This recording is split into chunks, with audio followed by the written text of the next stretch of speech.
Estamos aqui agora iniciando a nossa aula hoje, segunda-feira, na unidade 3 aqui do módulo Hebreus e Epístolas Gerais. Hoje, conforme nós já falamos aqui, vamos estar falando sobre as epístolas universais, as epístolas petrinas, primeira e segunda epístola de Pedro, o apóstolo Pedro. Sobre essa questão, vale-se dizer e importante verificar que Pedro, ele teve uma importância singular ao transcorrer de toda a história bíblica, bem como nos rudimentos e principalmente na ajuda dos fundamentos e rudimentos aí da igreja primitiva, os nossos pais na fé. Então, as epístolas petrinas, elas tiveram um papel fundamental para a edificação e solidificação da nossa fé na pessoa bendita de Cristo Jesus. Pedro, ele que foi aí, não resta dúvidas, muito poucas dúvidas de que de fato tenha sido ele o escritor da primeira epístola aí que recebe o seu nome, Epístola de Pedro. Então não existe dúvidas com relação a isso, é um pensamento unânime. Existe uma ou outra dissonância apenas mesmo entre os teólogos liberais. E quanto a isso não há novidade, porque principalmente os mais estudiosos aí, os teólogos da área liberal, eles sempre vão encontrar alguma coisa sobre o que falar, sobre o que se questionar. Sendo assim, não é nenhuma novidade nós entendermos esses pormenores quando nós vemos aqui alguma indagação de algum questionamento sobre a autoria disso ou daquilo. A gente já percebe que essa é uma tônica mesmo aí daqueles que são considerados aí da ala da teologia liberal.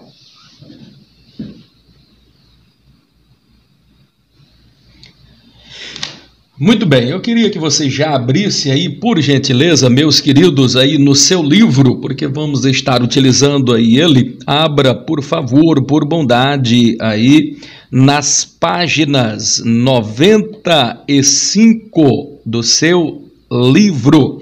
A partir da página 95, aí até a página 125, vamos estar falando aí sobre as epístolas universais do apóstolo Paulo. No primeiro ponto aí é importante nós estarmos falando aí, 1.1 vai falar sobre Pedro, o pescador. Quem foi Pedro? Na verdade, Pedro, ele de Betsaida, dessa região ali conhecida, e veio da parte ali da Galileia. Ele era helenista, tinha essa tradição, uma convivência aí muito próxima com a linguagem do grego, dada a região de onde ele era oriundo. Então, esse Pedro, irmão de André, pescador, tinha uma empresa de pescaria, onde tinha uma sociedade com Tiago e João, que depois foi posteriormente também aí apóstolo de Cristo. André, que era seu irmão, também apóstolo de Cristo. André, que por sua vez também fora discípulo de João o Batista, e depois, por ocasião aí do batismo de Jesus, ele passa a seguir o mestre, com a concordância inclusive de João o Batista.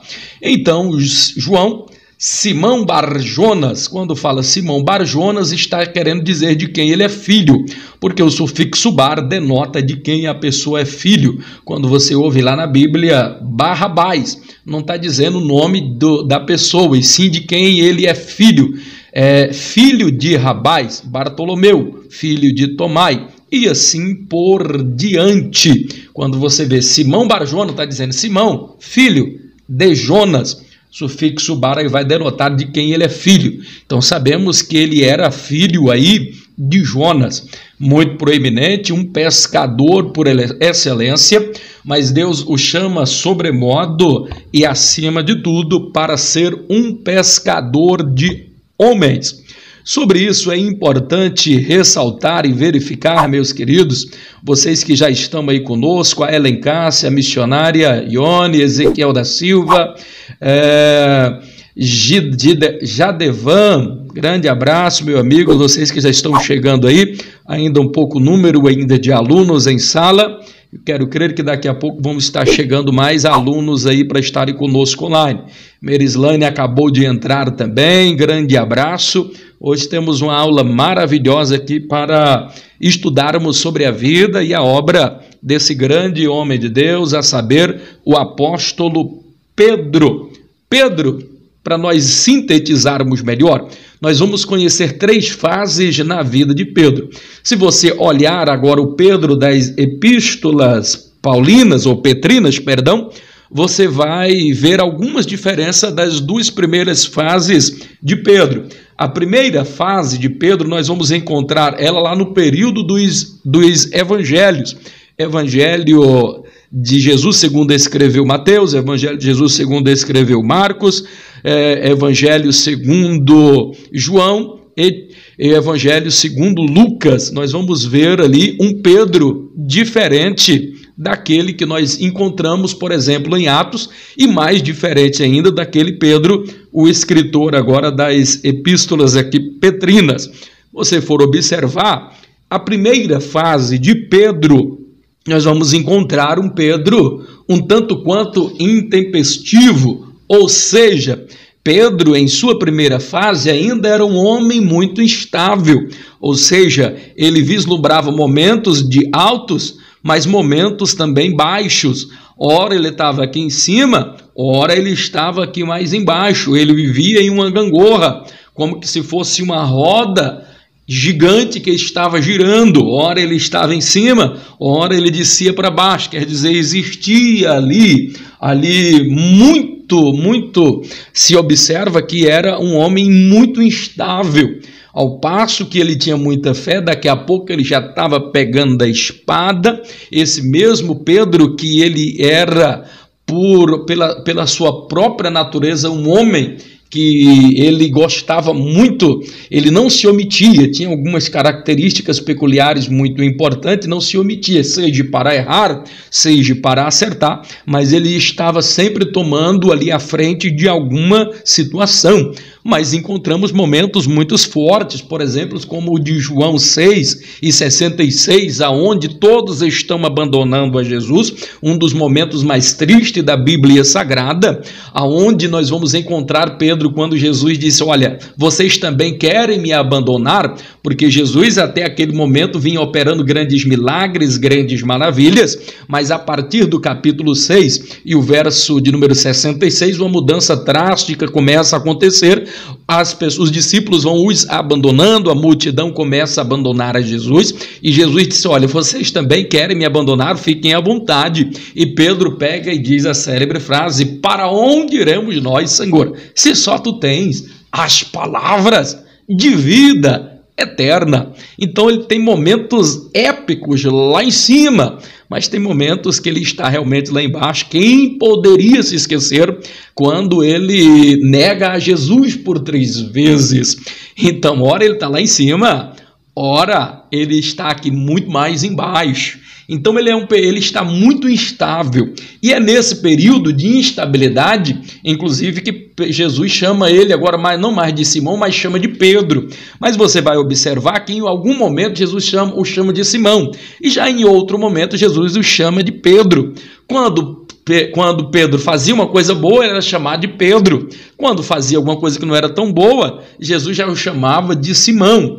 Quer dizer, ele estava vivendo momentos difíceis, hora aqui embaixo, outra hora aqui em cima, então estava um momento muito instável.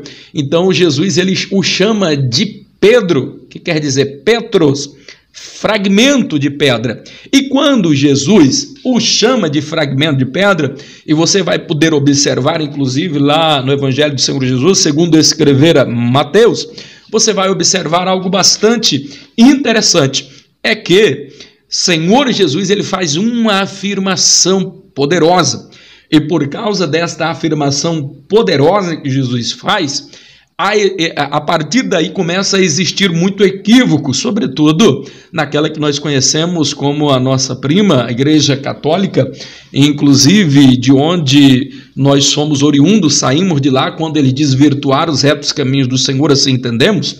Então a gente vai perceber e vai entender aqui, compreender a forma como eles analisavam, porque para eles o fundamento da igreja é Pedro, por causa dessa afirmação aqui de Mateus, no capítulo de número 18, e o capítulo de número 16, e o versículo de número 18, aonde o Senhor Jesus vai dizer assim para ele, de uma forma muito forte: pois eu também te digo, quando Pedro dá uma resposta muito entusiasmada para Jesus, então diz: Pedro, eu também te digo que tu és Pedro, quer dizer, Petros, e sobre esta pedra edificarei a minha igreja. Logo eles entenderam que Pedro, a igreja seria edificada, a igreja seria fundada na pessoa de Pedro, e não existe um equívoco teológico mais estapafúrdio, mais relapso com a verdade e o contexto bíblico do que este,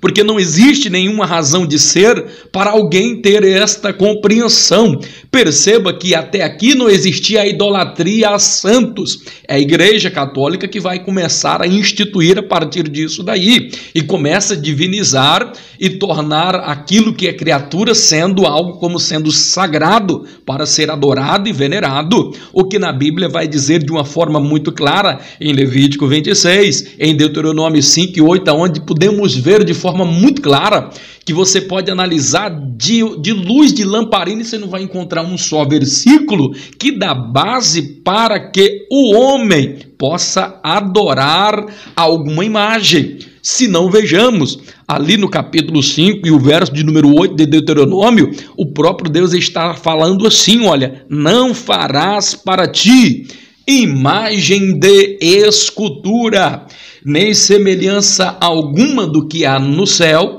nem semelhança alguma do que há na terra, nem nas águas embaixo da terra. Então você não pode fazer uma imagem daquilo, nem do próprio Deus, nem do próprio Jesus, de nenhum anjo e de nenhum homem aqui na terra, ou de um peixe, ou de qualquer coisa, porque existem países que eles adoram, por exemplo, a minhoca como Deus, adoram vaca como Deus, o piolho como Deus, totens como Deus, então ratos como Deus. É um absurdo, uma sandice sem tamanho.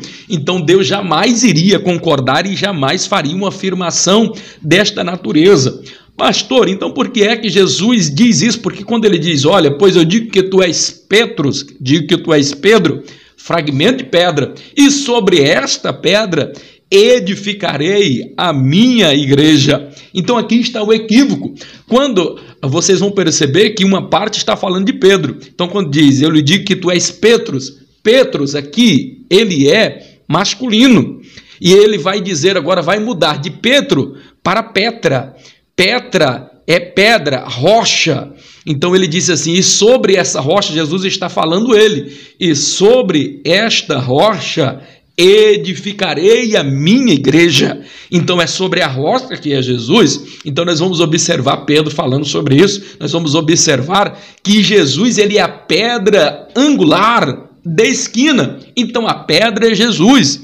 Segundo que em toda a Bíblia você nunca vai ver uma informação, por mais homem honrado que seja, por mais santo que seja esse homem, mais honesto que seja, nenhuma parte da Bíblia Deus vai se referir ao homem como Petra, quer dizer rocha. Fragmento de pedra até pode ser, Petros até pode ser, porque é fragmento de pedra. Agora rocha, Petra, só é direcionada, e não existe nenhuma outra passagem onde se relaciona ao homem. Petra, como rocha aqui, falando a respeito de fundamento, sempre tem a ver com Deus, com Jesus, com o Espírito Santo.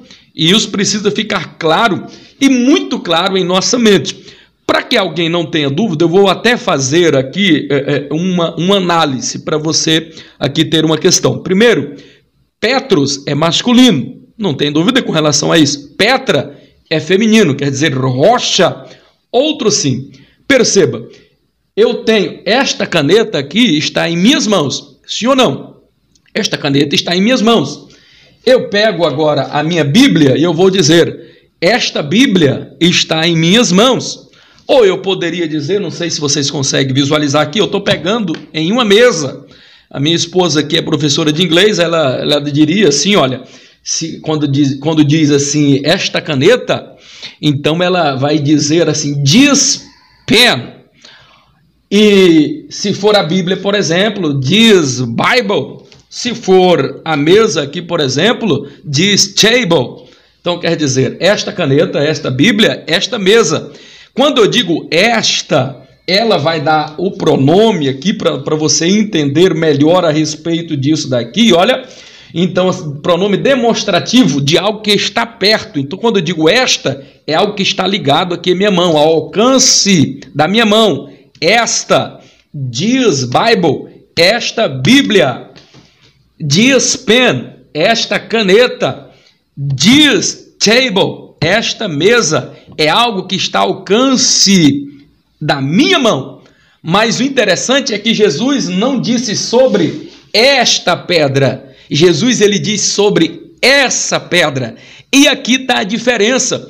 Porque se o pronome demonstrativo esta se refere a algo que está ao alcance da sua mão, agora o outro pronome possessivo, ou pronome demonstrativo, que é o essa, e é essa que Jesus escreve aqui, ele vai referir-se a algo que está distante. Então Pedro estava distante. Se Jesus estivesse falando de Pedro, Jesus diria da seguinte forma, e sobre essa pedra, Pedro, porque está distante, sobre esta pedra, Pedro, está distante. Aí seria com Pedro.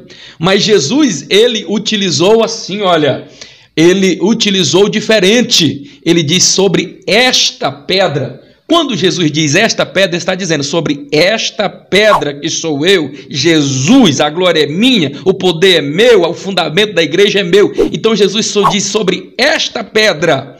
Então quando ele diz esta pedra, então não sobrou mais espaço para Pedro, porque se fosse se relacionar a Pedro, ele não teria dito esta. Jesus teria dito essa pedra, porque está distante, longe das minhas mãos. Está longe do alcance das minhas mãos. Se fosse para Pedro, ele teria dito sobre esta pedra, Pedro, que é você. Não, ele diz sobre esta pedra, que sou eu, o grande eu sou, o Deus Jeová, o Deus Todo-Poderoso.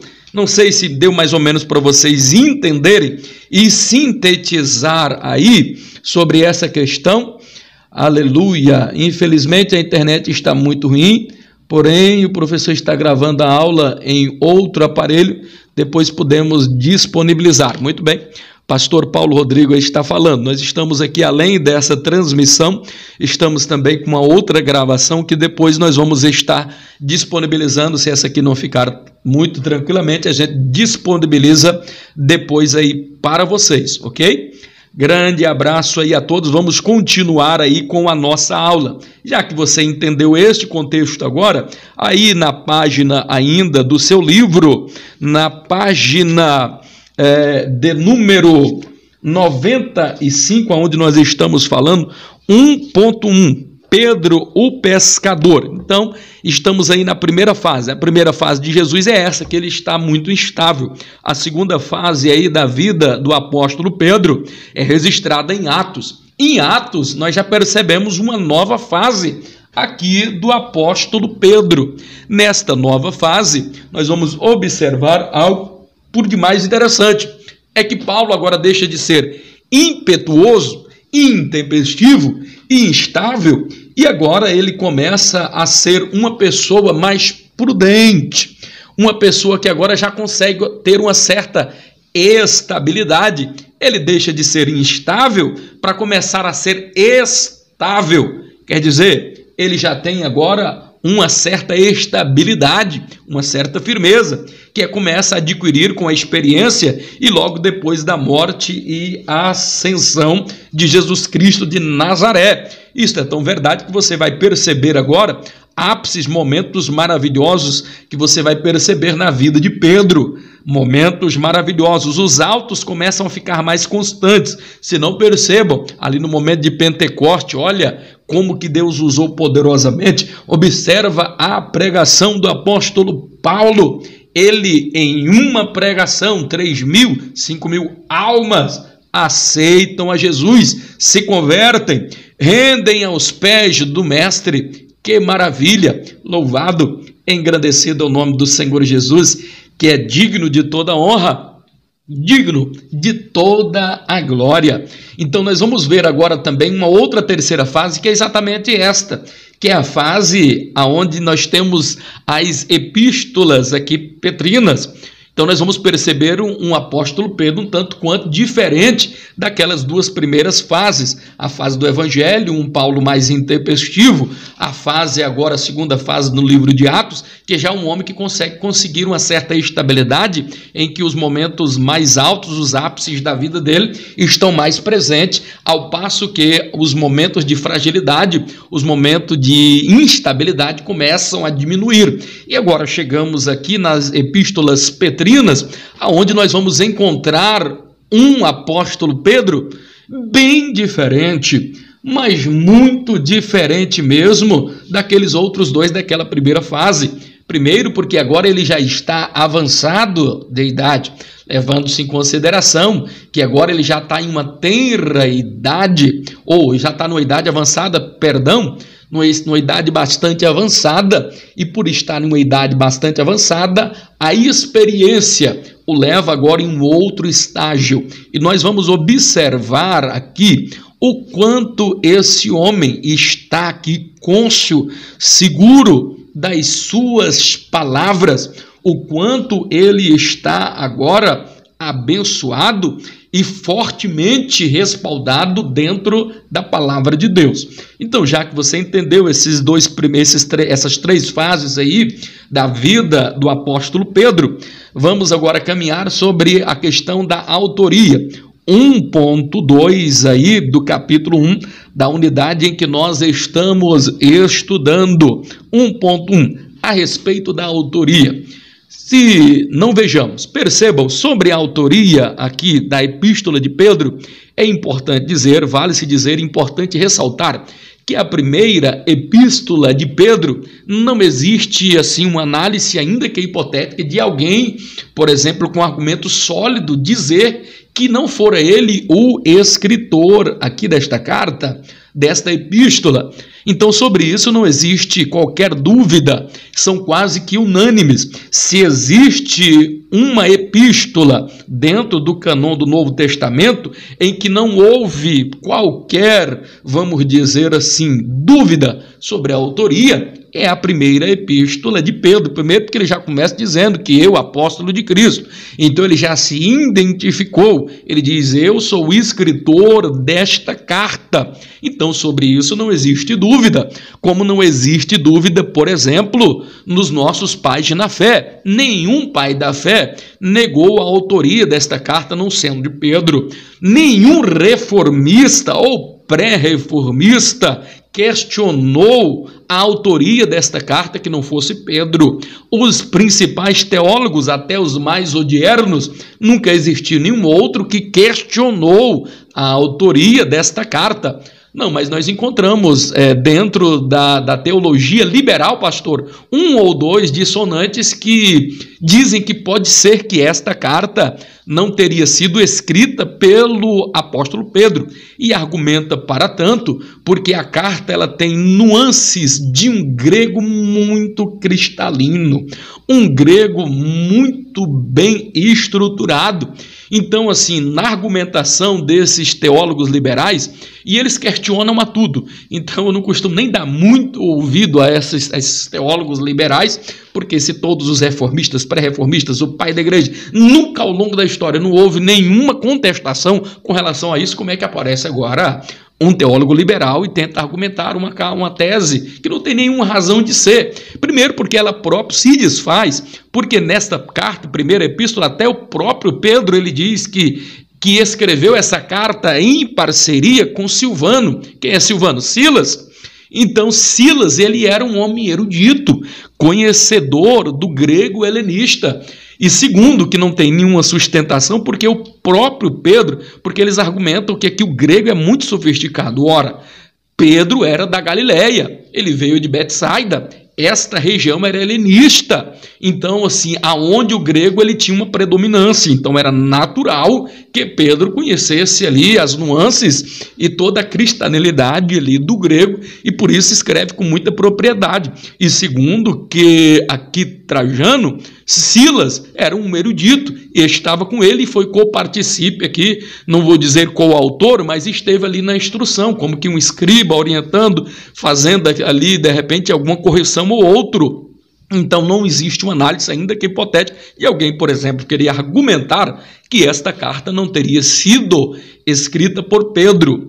E já, se aqui nós não temos aqui nenhuma resistência que a autoria teria sido aqui do apóstolo Pedro, na segunda epístola nós já vamos encontrar aqui uma aparente contradição, e por causa dessa aparente contradição, essa carta ela demorou-se muito tempo para ser aceita dentro do cânon do Novo Testamento. Ela e a epístola de Judas, elas foram as epístolas que só foram inseridas muito mais lá na frente, foram as últimas a serem inseridas, porque havia algumas dúvidas, tanto quanto na autoria, quanto na canonicidade aqui dessa epístola. E pelo simples fato que na epístola aqui, na segunda epístola de Pedro, nós vamos encontrar uma mudança drástica de narrativa, porque se na primeira epístola nós encontramos aqui esse grego muito polido, muito bem harmonizado, muito bem estruturado, com palavras muito fortes, esclarecedoras, de uma erudição muito grande, já na segunda epístola não. Ali nós vamos perceber que as frases não são tão assim, tão contundentes, tão muito bem elaborada. O grego ele não está assim tão muito estruturado em seu original. Exatamente por causa disso, alguns argumentam de que não teria sido Pedro e que possivelmente, e por causa até de uma similaridade, alguma parte ali com a epístola de Judas, então eles tentam ali, principalmente os teólogos liberais, argumentar que não teria sido Pedro o escritor aqui desta carta. Contudo, não existe nenhuma razão de ser, uma análise ainda de que hipotética, de que possamos assim conjecturar de uma forma diferente. Haja vista que nós vamos observar dentro do contexto dessa carta o próprio apóstolo Pedro aqui argumentando a partir no capítulo 1 até o verso 14, nós vamos observar ele próprio dizendo que ele dizendo que foi ele quem escrevera, eu, apóstolo de Cristo, servo de Deus, escrevi a carta. E nós vamos observar que o mesmo Pedro ele vai dizer a seguinte, olha, esta é a segunda carta que vos escrevo. Ora, se ele está escrevendo a segunda, é porque existiu a primeira.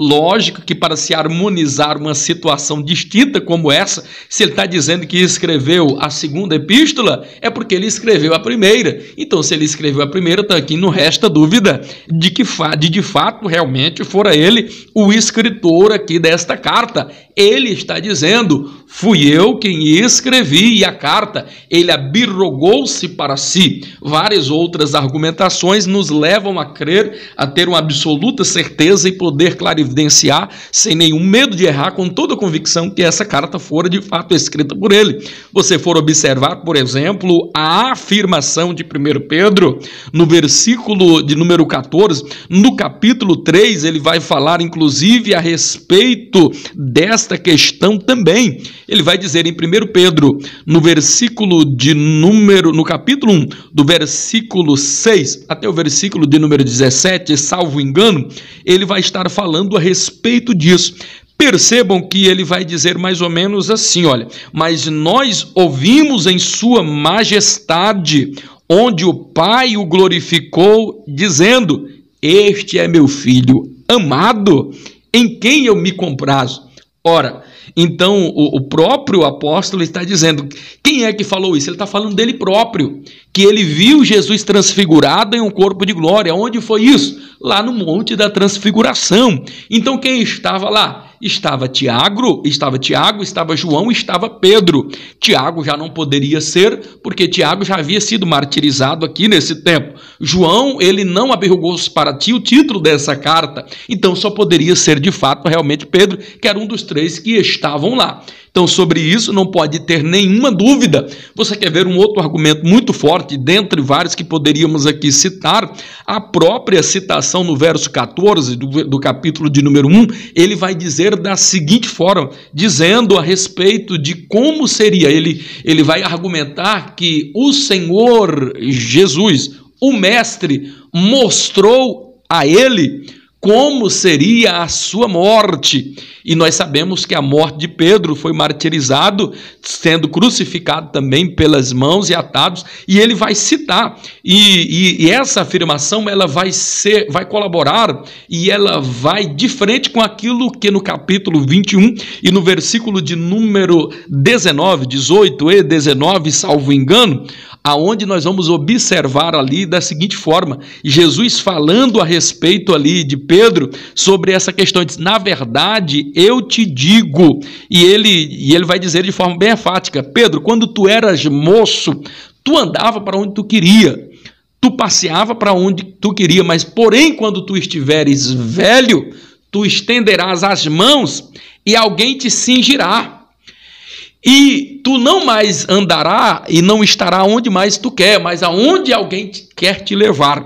Ele estava, e a sequência vai dizer ainda, a interlocução ali, quando quem está aí escrevendo, ali, João escrevendo, ele vai dizer, e Jesus estava falando isso acerca, mostrando de que morte Pedro, de que tipo de morte Pedro então morreria. Então não resta dúvida de que aqui realmente é a pessoa de Pedro, o apóstolo, que escreveu essa carta.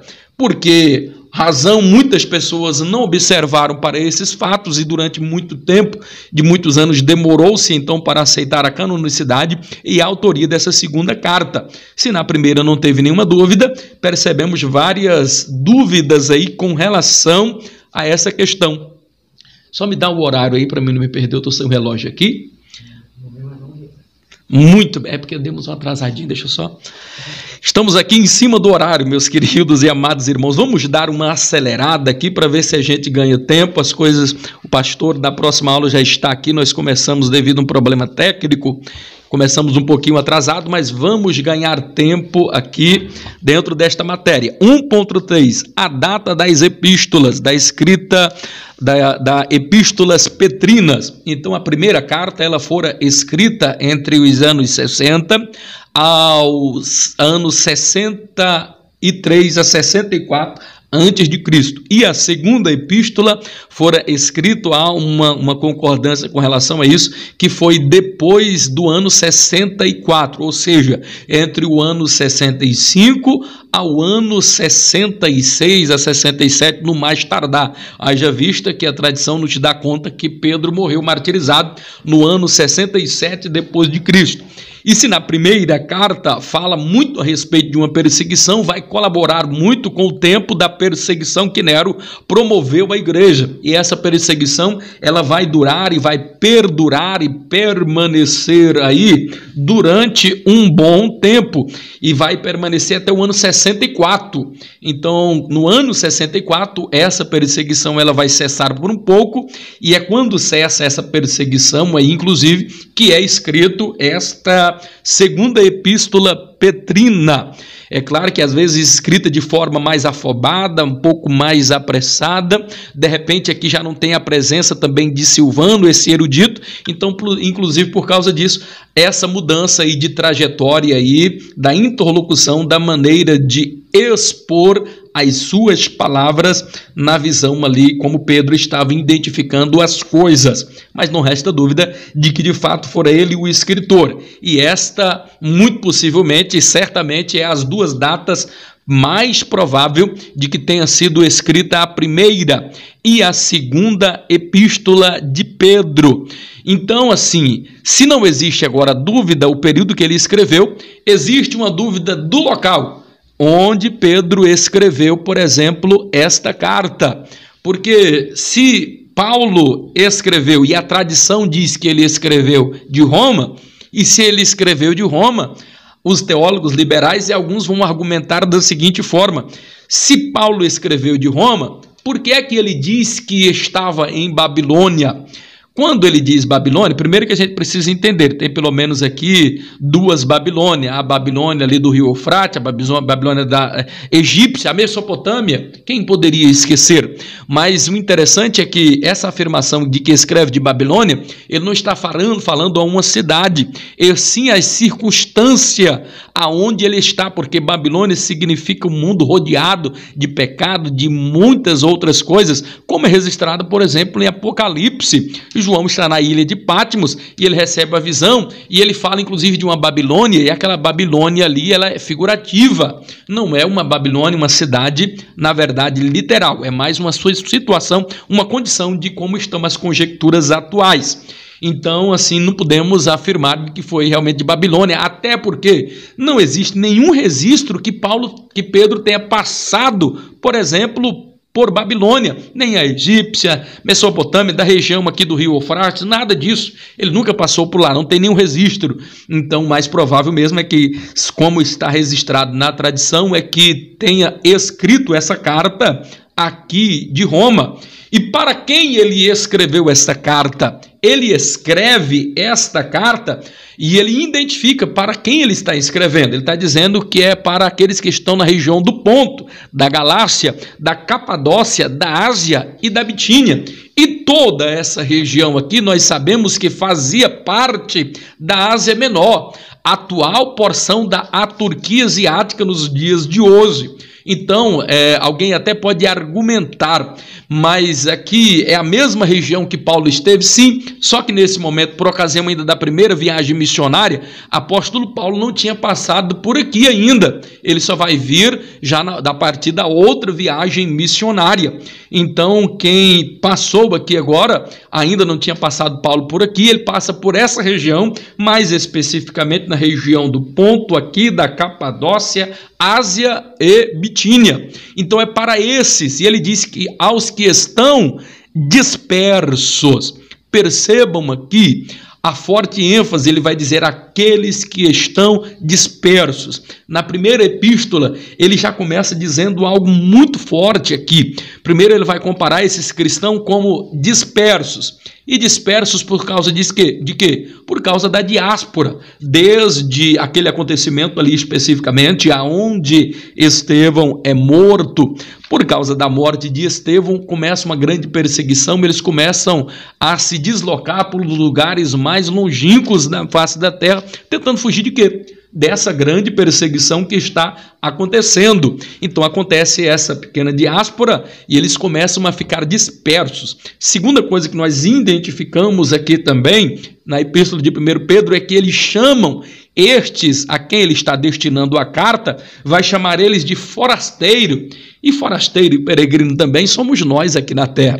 Mas eles eram forasteiros por causa de uma questão, porque foram dispersos, porque foram perseguidos, e para salvar sua vida eles são dispersos e vão ali para várias outras cidades. Uma outra coisa que o apóstolo Paulo chama aqui a atenção, ele vai chamar estes a quem ele está destinando a carta de eleitos. Ora, eles são dispersos por causa ali da perseguição política e religiosa. Segundo, eles são forasteiros por causa do aspecto social. Terceiro, eles são eleitos pela escolha divina aqui de Deus. 1 Pedro 1 e 3, nós vamos observar que Jesus ele já vai começar aqui entrando muito forte, porque aqui ele já vai falar sobre a salvação como presente de Deus. A salvação como presente de Deus. E logo no capítulo 1 ele vai dizer assim, olha, bendito seja o Deus Pai, Criador de nosso Senhor e Salvador Jesus Cristo, o qual gerou em nós uma nova e viva esperança mediante a salvação por intermédio da ressurreição de Cristo Jesus. Então ele já começa aqui dizendo qual é a fonte da nossa salvação e qual é a natureza da nossa salvação. A natureza da nossa salvação está presente na afirmação quando ele diz por uma nova e viva esperança.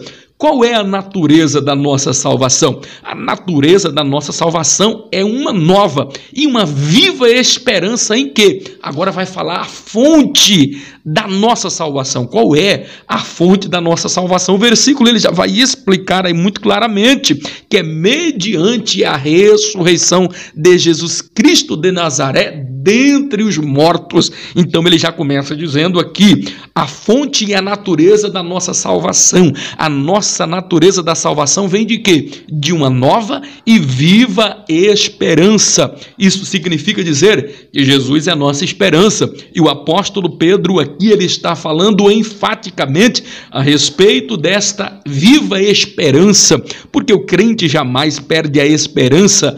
Por quê? Porque Jesus é a nossa esperança. Jesus, ele até morreu, a nossa esperança morreu um dia, mas ao terceiro dia, ela ressuscitou para nunca mais morrer. Então, existe um adágio popular que diz que a esperança é a última que morre, só se for para eles dar. Para o crente, jamais pode morrer. Eu colaboro e eu cito aqui, já chegando aqui no finalzinho, finalizando aqui os dizeres, ainda tinha muito para nós falarmos, mas não cronometramos bem aqui o tempo e vamos acelerar aqui. Sobre essa questão dessa bendita, dessa nova esperança, eu até gostaria de citar uma frase de um camarada fantástico, vencedor do prêmio Nobel, Albert Schweitzer. Ele tem uma frase fantástica que ele diz que a tragédia não é quando alguém morre, a tragédia é quando morre dentro do homem algo importante estando ele ainda vivo. Então eu parafraseio esta frase dizendo que a morte não é, na verdade, a maior fatalidade que pode acontecer na vida do homem. A maior fatalidade é como morre a esperança dentro de um homem, estando este homem ainda vivo. Então a esperança jamais deva morrer. O crente jamais perde a esperança. Terceiro ponto analisado aí na epístola é a recompensa dessa nossa salvação. O versículo 4 vai falar por uma herança incorruptível, sem mácula, inacessível, reservada para nós nos céus, para cada um de nós outros. Então é a recompensa da nossa salvação é esta. E como é que nós vamos alcançar essa recompensa? É se nós formos honestos. É por isso que eu e você devemos escolhermos ser honestos, porque no final do caminho existe um céu lindo e maravilhoso, a qual eu não posso perder, a qual você também não pode perder. Em quarto lugar, a segurança da nossa salvação. O versículo 5 vai tratar a respeito disso. A nossa segurança, como é que eu tenho certeza? Se eu fui honesto, como é que eu vou ter a certeza, a segurança da minha salvação? Então, quando eu sou honesto, eu posso dizer que eu estou salvo, e em segundo plano eu estou sendo salvo, e por último eu serei salvo.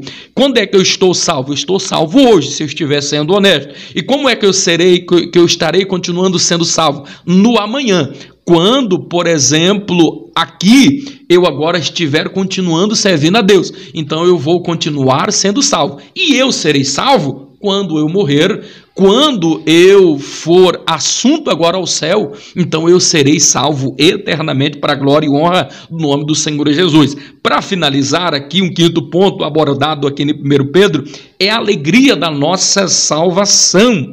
E esta alegria, queridos, da nossa salvação, o crente jamais poderá perdê-la. E por que é que nós não podemos perder? Porque se você perder uma alegria da salvação, querido, você perdeu tudo. E é a mesma coisa que passou, por exemplo, Davi. O pior momento da vida de Davi foi quando perdeu a alegria da sua salvação. Então ele perdeu tudo na vida. E quando no Salmo 51 ele vai dizer: Senhor, devolve-me a alegria da minha salvação. Era a coisa mais preciosa que ele tinha, era a alegria da salvação. Queridos, eu finalizo aqui dizendo: o cristão que perde a alegria da sua salvação, ele perdeu tudo. Perca tudo, mas não perca Jesus. Perca tudo, mas não perca a tua santidade.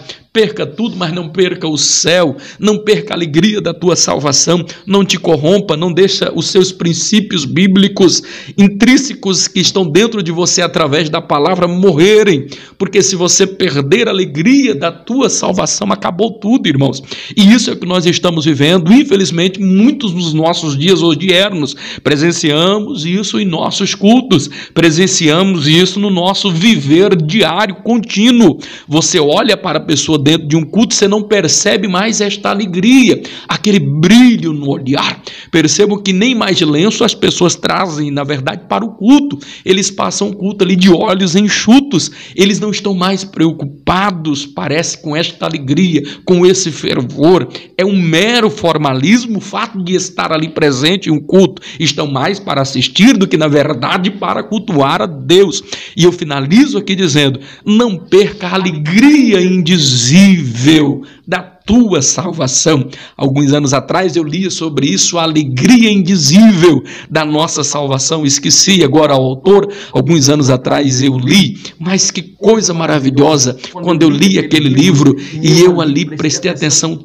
Tão forte é que a gente deva ter presente em nossa vida a alegria indizível da nossa salvação. Porque quando nós temos alegria indizível no nosso coração, nós temos esse brilho do Espírito Santo, a nossa vida é diferente, nós temos um novo sentir, nós temos um novo agir, nós temos um novo pensar, porque somos uma nova criatura, fomos regenerados, transformados pelo poder da palavra. E Deus está com saudade da época em que nós vínhamos para o culto e não sentíamos pesado por causa disso. Deus está com saudade quando ir para a escola bíblica dominical era um prazer e não um fardo. Deus está com saudade da época que nós dobrávamos os nossos joelhos e o buscava com todo o fervente amor e devoção do nosso coração. Deus está com saudade da época em que passávamos vigília chorando na presença dele. Deus está com saudade da época que andávamos, por exemplo, com um panfletinho dentro do nosso bolso,